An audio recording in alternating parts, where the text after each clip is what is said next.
कोल्हापूरमध्ये आज एक आध्यात्मिक आणि भक्तिमय वातावरण अनुभवायला मिळाले। भारत सरकारतर्फे पद्मश्री पुरस्काराने सन्मानित तसेच पंजाब केसरी पुरस्कार प्राप्त परमपूज्य आचार्य गच्छाधिपती नित्यानंद सुरेश्वरजी महाराज यांचे शहरात आगमन झाले।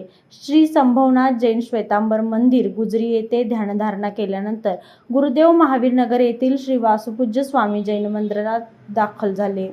या प्रसंगी गोविंदजी भीमराजजी गुंदेशा परिवाराच्या वतीने त्यांच्या पारंपरिक पद्धतीने स्वागत करण्यात आले। बेंड, तुतारी, रांगोळी तसेच महिला मंडळाने डोक्यावर कळस घेऊन केलेले स्वागत हे विशेष आकर्षण ठरले।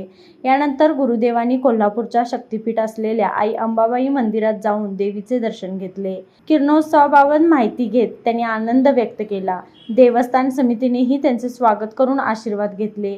गुरुदेवाच्या कार्याचा प्रभाव संपूर्ण देशभर असून त्यांनी अनेक जैन तीर्थक्षेत्रे, शैक्षणिक संस्था व रुग्णालये उभारली आहेत।